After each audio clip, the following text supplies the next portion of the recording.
Ratu Sukasih Kerajaan Galuh. Legenda kecantikan dari Tanah Pasundan. Di Tanah Pasundan, pada masa kejayaan Kerajaan Galuh, hiduplah seorang ratu yang dikenal karena kecantikannya yang tiada tanding. Ratu Sukasih, wajahnya bagai rembulan purnama, kulitnya sehalus sutra, dan sorot matanya begitu teduh, membuat siapapun yang menatapnya jatuh dalam pesona. Namun, bukan hanya kecantikannya yang menjadi buah bibir, melainkan juga kebijaksanaannya dalam memimpin rakyatnya. Sejak kecil, Sukasih sudah menunjukkan kepandaian yang luar biasa.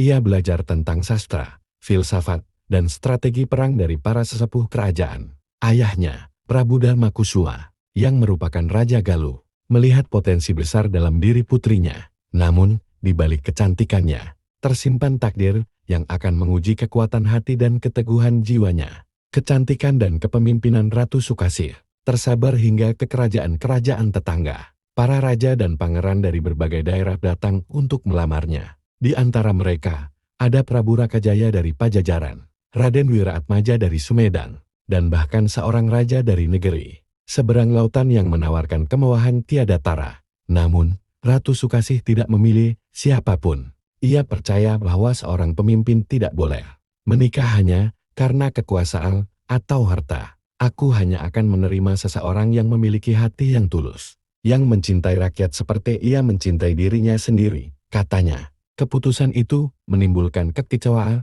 bagi banyak pelamar, tetapi juga menimbulkan ide dan dengki. Di antara mereka yang sakit hati, ada seorang adipati bernama Arya Wangsadrana, yang merasa dipermalukan karena lamarannya ditolak.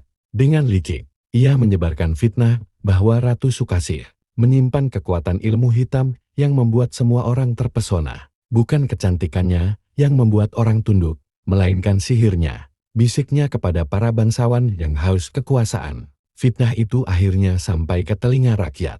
Beberapa orang mulai meragukan sang ratu. Melihat kesempatan ini, Arya Wangsadrana menghasut raja dari kerajaan tetangga untuk menyerang Galuh dengan alasan membebaskan rakyat dari kutukan sang ratu. Pasukan musuh menyerbu Galuh dengan kekuatan besar. Ratu Sukasih, yang lebih suka damai, tidak punya pilihan selain memimpin pasukannya ke medan perang. Dengan keberanian luar biasa, ia bertarung di garis depan, menunjukkan bahwa kecantikan bukan hanya tentang rupa, tetapi juga keberanian dan keteguhan hati. Namun, di tengah pertempuran, Ratu Sukasih dikhianati oleh salah satu panglimanya, yang telah dibeli oleh Arya Wangsadrana. Ia dikepung dan nyaris tertangkap.